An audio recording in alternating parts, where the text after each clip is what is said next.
आप सभी को नमस्कार। हम लोग प्रीवियस वीडियो में want of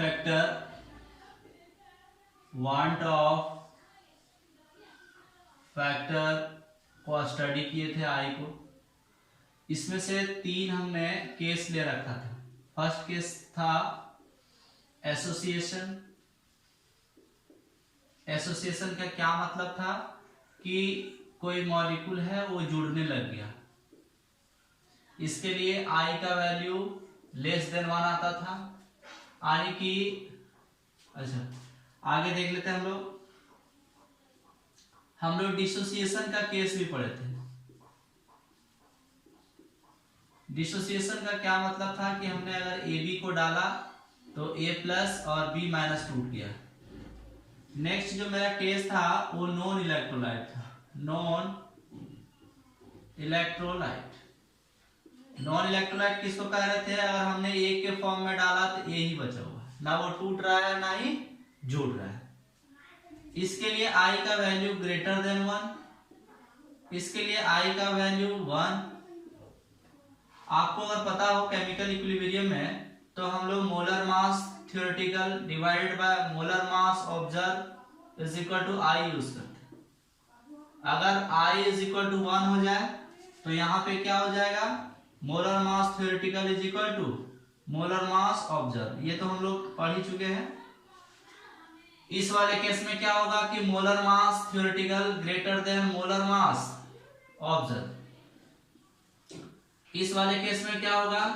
molar mass theoretical less than molar mass observe. तो ये समरी मैंने आपको बताया, चूंकि ये प्रीवियस वीडियो में मैं पढ़ा चुका था। अब हमारा सबसे पहले ये हमको जानना सबसे बड़ी आवश्यक है कि आई को हम लोग कैसे यूज करेंगे।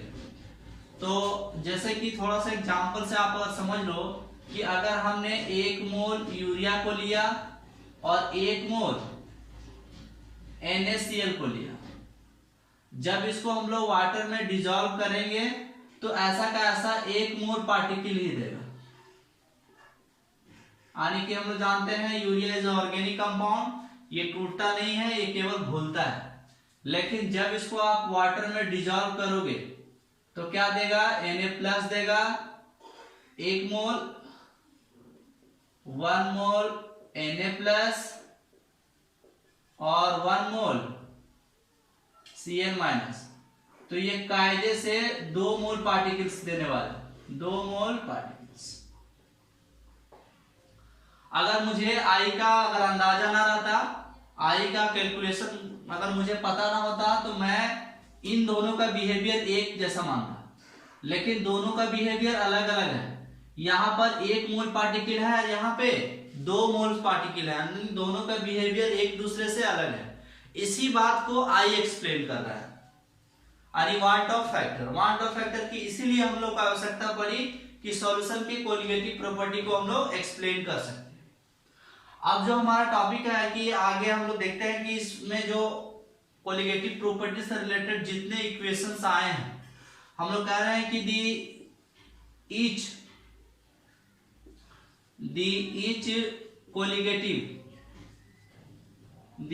colligative properties is increased by I times। यानी कि कोलिगेटिव प्रॉपर्टी से रिलेटेड जितने इक्वेशंस आए हैं उन सभी इक्वेशंस में हमको एक फैक्टर आई को इंट्रोड्यूस करना है। यानी कि कोलिगेटिव प्रॉपर्टी का प्रत्येक वैल्यू क्या हो रहा है? आई टाइम्स बढ़ जा रहा है। जैसे कि अगर आपको राउट्स लॉ पता हो तो Pa0 minus Pa divided by Pa0 is equal to XB हम लोग लिखते थे। This is relative lowering. इस टर्म्स को हम लोग क्या बोलते थे? रिलेटिव लॉवरिंग, RLVP यानी relative lowering of vapour pressure. यही राउट्स लॉ बोला था कि ये मोल फ्रैक्शन ऑफ सॉल्यूट के बराबर। अब हम लोग क्या करेंगे? इसको आई टाइम से गुणा कर देंगे। नेक्स्ट हम लोग एलिवेशन ऑफ बॉइलिंग पॉइंट में क्या पढ़े थे कि delta TB is equal to KB into molarity. अब हम लोग क्या करेंगे, इसको केवल I से गुना कर देंगे। नेक्स्ट, अगर आपको पता हो डिप्रेशन ऑफ फ्रीजिंग पॉइंट, तो delta TF is equal to KF into molality था। हमको क्या करना है, केवल I से गुना कर देना है। ऑस्मोटिक प्रेशर हम लोग पढ़े थे कि pi is equal to CRP, या फिर हम लोग एक और भी लिखे थे pi V is equal to NRP। तो दोनों का दोनों तो एक ही फॉर्मूला है, यहीं से C को ही एक्सटेंड करके ऐसा लाया गया है। तो हम लोग इसको I से गुना कर सकते हैं और इसको I से गुना कर देंगे तो ये कोलिगेटिव प्रॉपर्टी को डील करेगा। अब हम लोग क्वेश्चन में फॉर्मूले में कैसे यूज करते हैं वो कुछ क्वेश्चन से थोड़ा सा आसानी से हम लोग समझते हैं। एक हम क्वेश्चन ले रहे हैं, ऐसा क्वेश्चन हम ये कह रहे हैं कि 60 gram urea is dissolved in 5 liter solution at 27 degree centigrade. Calculate osmotic pressure.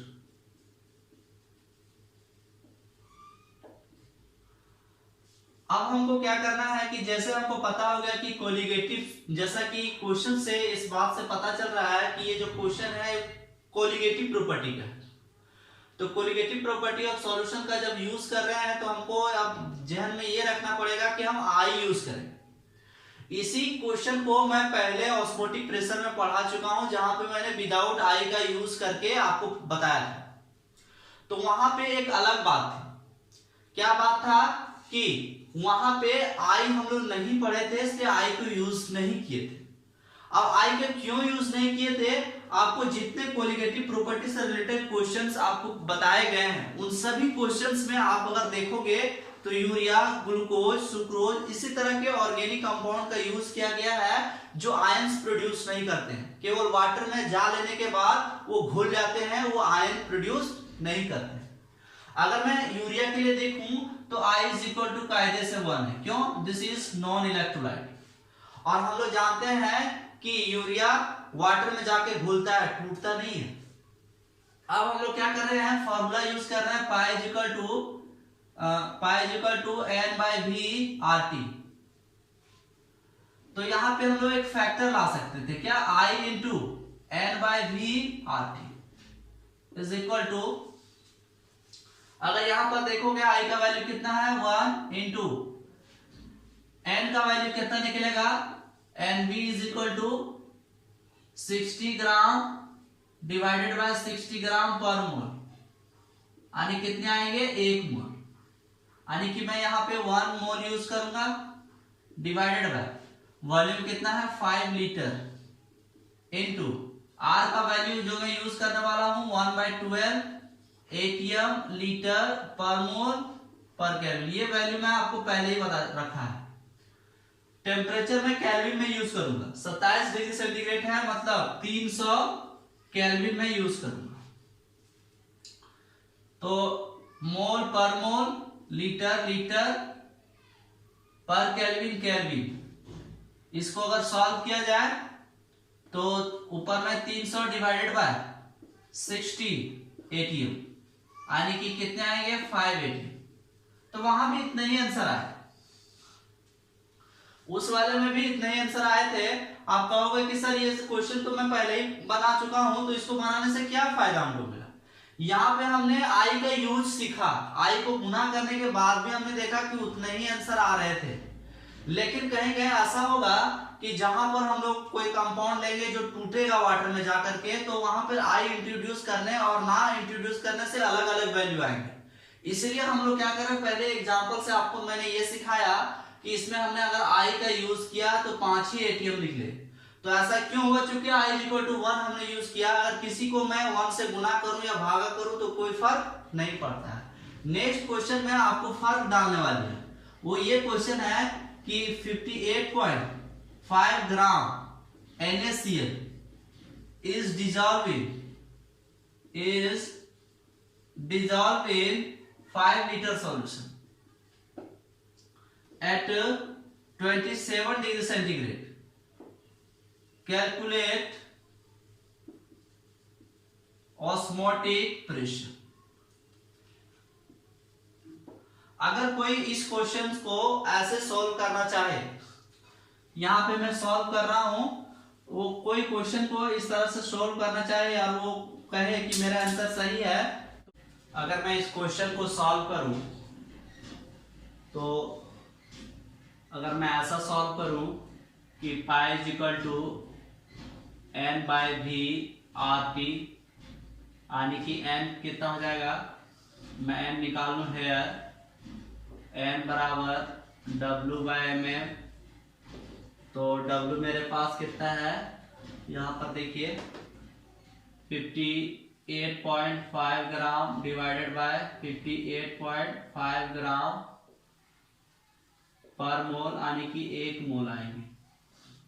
अगर मैं यहाँ पे बैठा दूं pi equal to 1 mole divided by 5 litre into 1/12 ATM litre per mole पर केल्विन इंटू 300 केल्विन। अगर इसको आप सिंप्लीफाई करोगे तो यहाँ पर मैंने सिंप्लीफाई कर रखा है, कितना आंसर आएगा, तो ये आएंगे 5 एटीएम,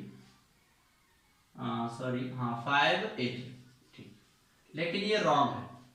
अब राइट कैसे होगा कि जब भी हम लोग जान रहे हैं कि कोलिगेटिव प्रॉपर्टी का बात होगा तो हमको आई इसमें लाना ही फैक्टर पड़ेगा, क्योंकि आई टाइम्स सॉल्यूशन की प्रॉपर्टी बढ़ जाती है। अब हम लोग आई कैसे कैलकुलेट करेंगे कि NaCl ये टूटेगा Na प्लस और Cl माइनस, n मुझे कितने मिलेंगे 1 + 1 = 2।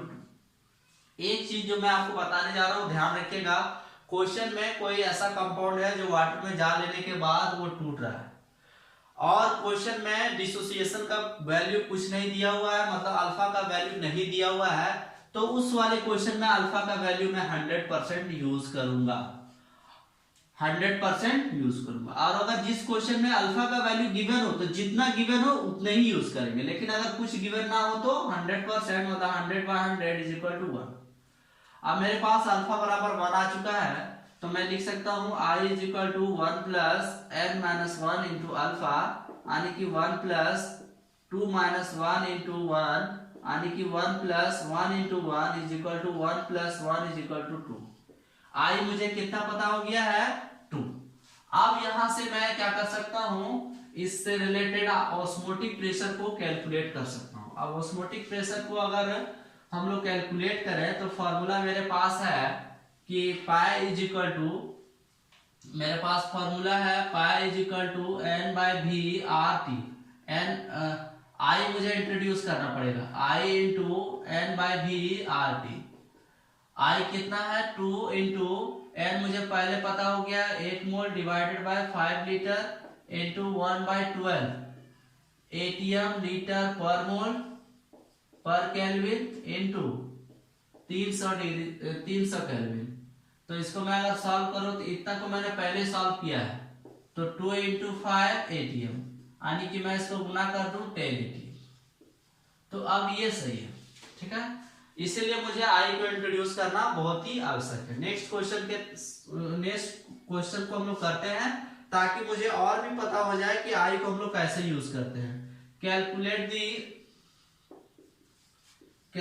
दी freezing point of 2 molar aqueous solution of HX with degree of dissociation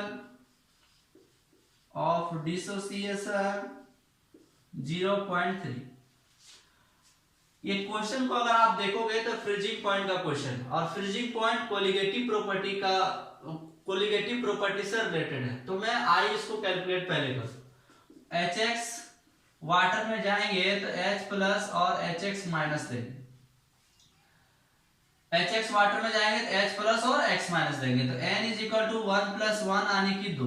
alpha कितने हो जाएंगे, ये दिए हुए अल्फा, डिग्री ऑफ डिसोसिएशन 0.3, तो मैं यहां से आई कैलकुलेट कर लूं, i is equal to 1 plus n minus 1 into alpha is equal to 1 plus n मुझे कितने पता है 2 माइनस 1, अल्फा कितना 0.3, तो 1 प्लस इसको सिंप्लीफाई करोगे तो 1 इंटू 0.3, तो 1 प्लस 0.3 यानी कि 1.3।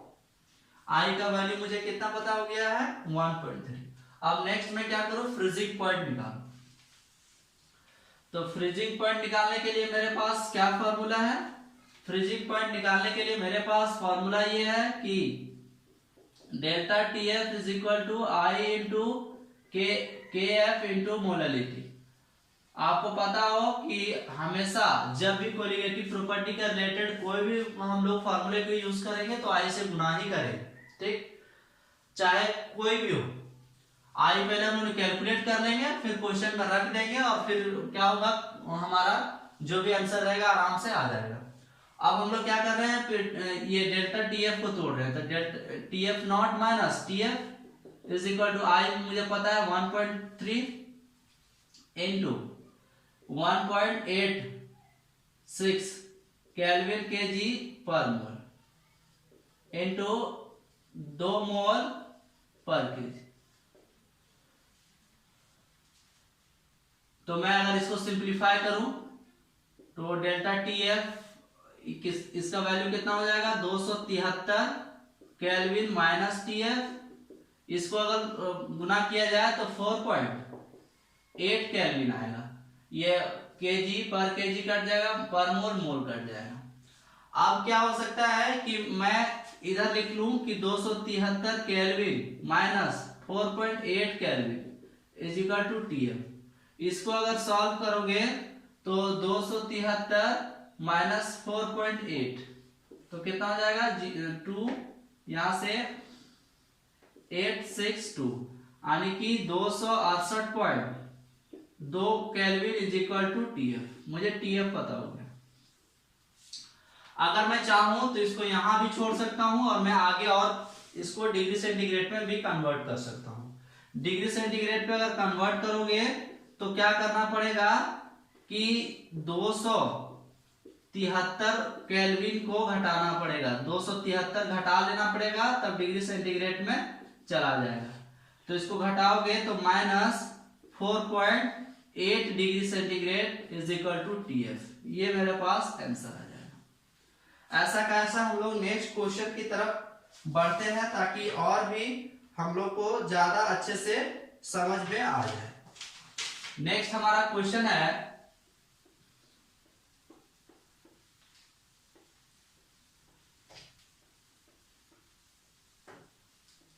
क्वेश्चन ये है कि calculate the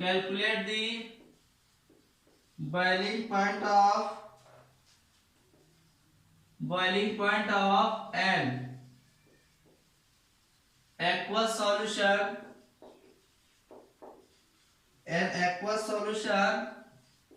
at 1 atm pressure,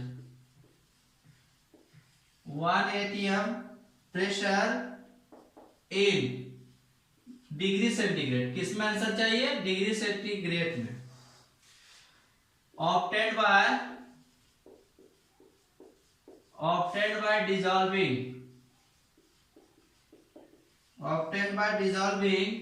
13.44 gram CuCl2 in 1 kg water, 1 kg। अब हम लोग क्या करना है कि बॉइलिंग पॉइंट ऑफ सॉल्यूशन को कैलकुलेट करना है। उससे पहले मुझे आई कैलकुलेट करना है। तो आई कैसे कैलकुलेट करोगे, पहले CuCl2 को वाटर में जब डिजॉल्व करोगे तो Cu2 प्लस देगा और 2Cl माइनस देगा, तो n मुझे पता हो जाएगा 1 + 2 = 3, 1 और 2 3। मैंने आपको पहले ही बता रखा है कि क्वेश्चन में अगर डिग्री ऑफ डिसोसिएशन का बात नहीं करेगा, लेकिन अगर वो पानी में जाकर के टूट रहा है तो मैं डिग्री ऑफ डिसोसिएशन 100% मानूंगा, यानी अल्फा = 100%, यानी कि 100/100 यानी कि 1।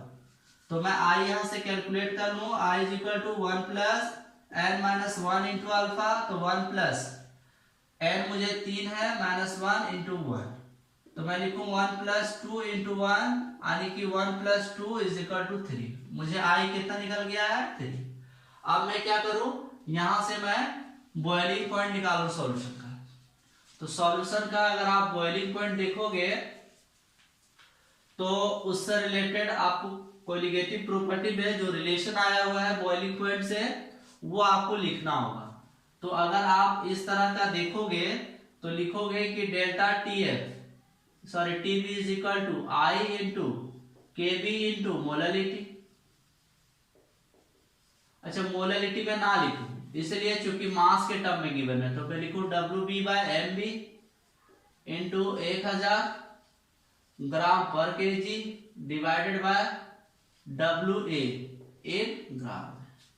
तो मैं अगर देखूं तो डेल्टा टीबी को मैं तोड़ सकता हूं, TB minus TB not is equal to 3 क्यों, आई का वैल्यू मैं 3 कैलकुलेट यहां से मैं कर चुका हूं।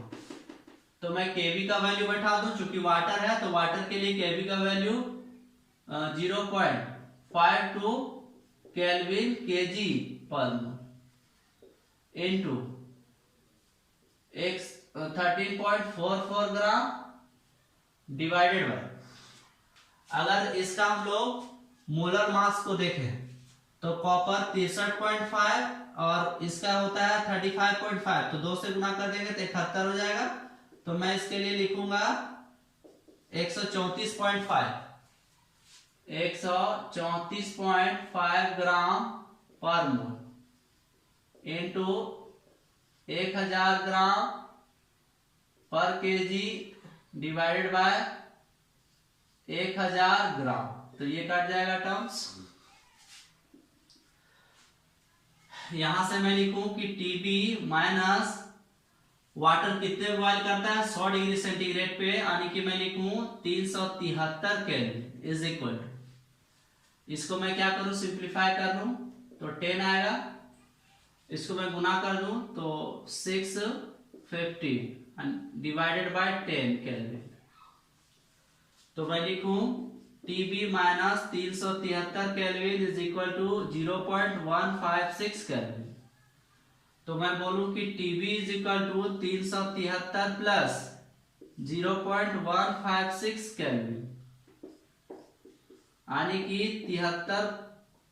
373.156 केल्विन। अगर मैं इसको डिग्री सेंटीग्रेड में चेंज करना चाहूं तो 373.156 माइनस 273 को घटाते हैं तो ये डिग्री सेंटीग्रेड में चला जाता है, यानी कि 100.156 डिग्री सेंटीग्रेड। ठीक, तो कैसे हम लोग डिग्री सेंटीग्रेड में कन्वर्ट करते हैं उस चीज को आपको ध्यान में रखना है। नेक्स्ट क्वेश्चन, एक क्वेश्चन और हम लोग देख लेते हैं, उसके बाद हम लोग क्या करेंगे कि इस टॉपिक को समाप्त करेंगे और हम लोग नेक्स्ट मिलेंगे सॉलिड स्टेट में। उससे पहले कुछ एक क्वेश्चन और है, उस क्वेश्चन को थोड़ा सा ध्यान से देख लो, बहुत प्यारा सा क्वेश्चन है। क्वेश्चन ये है कि व्हेन 1.23 ग्राम CaNO3 का होल 2 इज dissolved in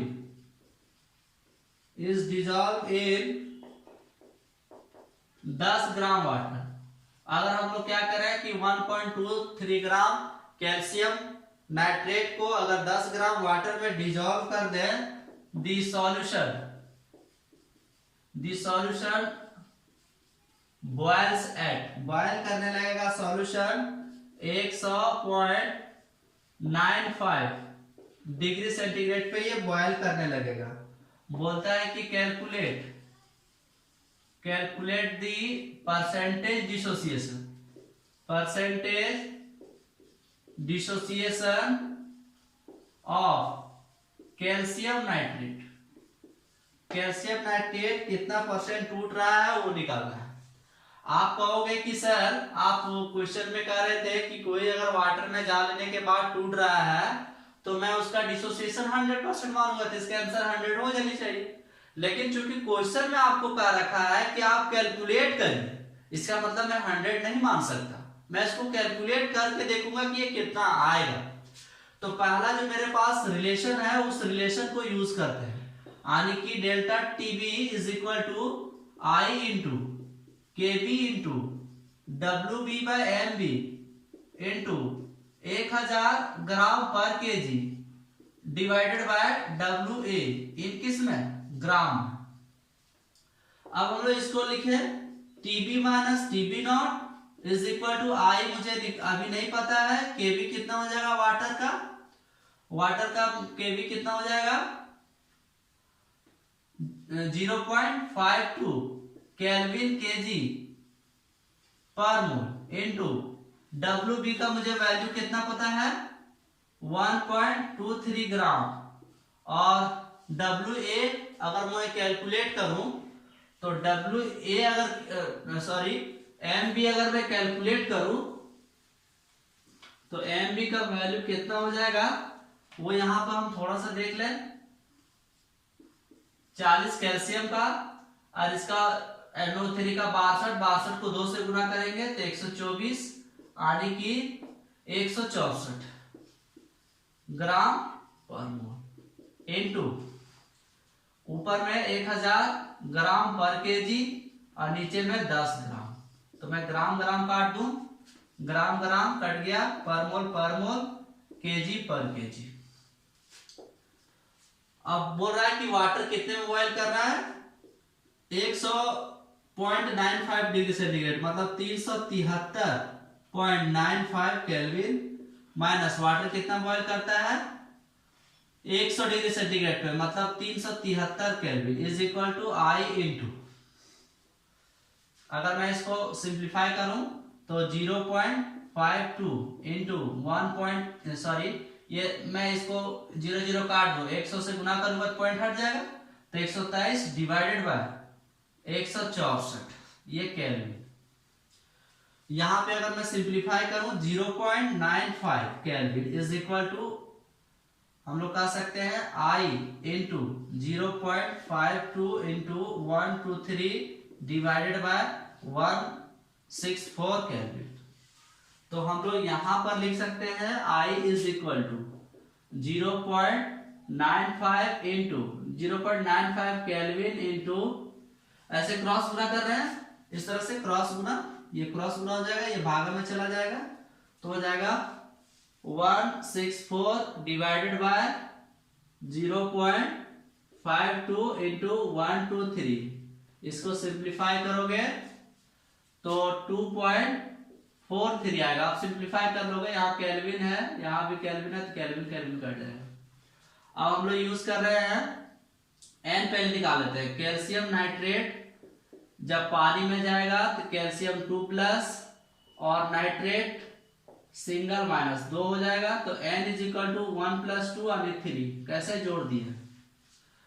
अब हम लोग क्या कर रहे हैं I is equal to 1 + n-1 into alpha, I कितना है 2.43 इज इक्वल टू 1 + n कितना है 3 - 1, अल्फा कितना है, अल्फा मुझे निकालनी है ना, चलिए तो मैं इसको इधर ले आऊं तो 2.43 - 1 इज इक्वल टू 2 अल्फा, तो मैं इसको कहूं कि 1.43 इज इक्वल टू 2 अल्फा, इसलिए alpha is equal to 1.43 divided by 2 यानी कि 0.715।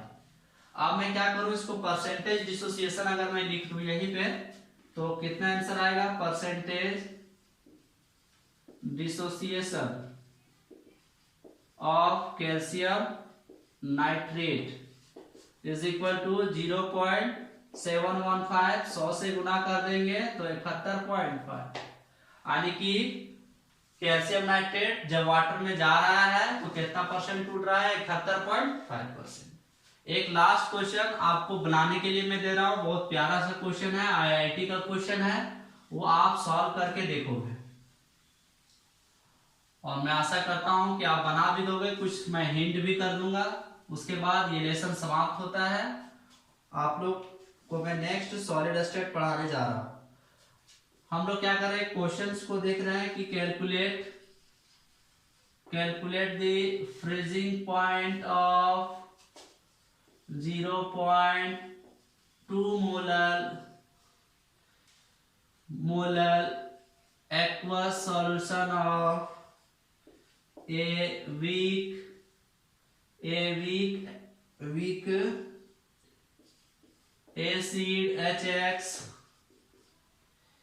acid HX dissociating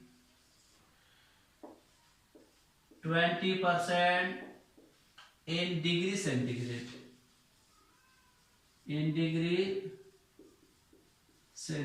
क्वेश्चन को थोड़ा आराम से समझोगे। फ्रीजिंग पॉइंट निकालना है सॉल्यूशन का, यानी कि आपको निकालना है TF is equal to what. इसको निकालने से पहले आप क्या करो, पहले I कैलकुलेट कर लो। बोल रहा है कि HX है तो HX वाटर में जाएगा, H प्लस और X माइनस, तो N इज इक्वल टू 1 + 1 यानी कि 2। अल्फा मुझे गिवन है 20%, यानी कि 20/100 यानी कि 0.2। इसको जब कैलकुलेट करोगे I is equal to 1 + n-1 into alpha, तो n का वैल्यू बैठा दोगे, अल्फा का वैल्यू बैठा दोगे, आएगा 1.2। ठीक, I कितना आया 1.2। अब क्या करोगे, आगे इसको आप सॉल्व करोगे। जब आगे इसको सॉल्व करोगे तो यहां से आपको बॉइलिंग पॉइंट ऑफ सॉल्यूशन निकल जाएगा। तो बॉइलिंग पॉइंट ऑफ सॉल्यूशन कैसे निकलेगा, हम लोग क्या करेंगे, यहां से इस फॉर्मूले को यूज करेंगे कि delta TF is equal to I into KF into molality. Molality मेरा गिवन है 0.2, KF का वैल्यू मुझे पता है, वाटर है तो 1.86 केल्विन केजी पर मोल। I मुझे पता है 1.2। कैलकुलेट कर लेने के बाद इसको मैं थोड़ा TF नॉट माइनस TF में लिख सकता हूं। ये जो भी आया मान लेते हैं X आया, तो मैं क्या कर सकता हूं कि TF नॉट, इसी को मैं इधर ले आऊं, -X is equal to TF। यहां से घटा करके मान लेते हैं मैंने Z ले आया TF। अगर ये केल्विन में चला आया है तो मैं डिग्री सेंटीग्रेड में करने के लिए कैसे करूंगा कि Z माइनस 273 ये हो जाएगा डिग्री सेंटीग्रेड में। ठीक है, अब देखिए TF का जो आंसर है, वो TF का जो आंसर मेरे पास पड़ा हुआ है वो 272.55 केल्विन है। इसी को मैं लिख सकता हूं 272.55 माइनस 273। अब ये डिग्री सेंटीग्रेड में हो जाएगा, तो मैं सिंप्लीफाई करूंगा तो -0.45 डिग्री सेंटीग्रेड हो जाएगा। ठीक है, तो ऐसा कैसा ये क्वेश्चन आप बना लीजिएगा। मैंने इसको थोड़ा सा एक्सप्लेन किया। I मैंने आपको निकालने बता दिया, TF निकालनी थी। TF के लिए हमने एक रिलेशन यूज किया, यहां से मैंने TF डिग्री केल्विन में निकाला, फिर उसको डिग्री सेंटीग्रेड में कन्वर्ट कर दिया। इस तरह से सॉल्यूशन समाप्त होता है। नेक्स्ट लेक्चर से हम लोग मिलेंगे लेसन 1 और यूनिट 1 में, सॉलिड स्टेट में। काफी इंटरेस्टिंग चैप्टर है, आप मजे लेके वहां से पढ़िए। सॉल्यूशन से भी ज्यादा मजा उसमें आने वाला है, वो काफी मजेदार चैप्टर है। आप उसको अच्छे से सारे लेक्चर्स को देखो और अच्छे से रीड करो, अच्छे से समझो। आप सभी को धन्यवाद।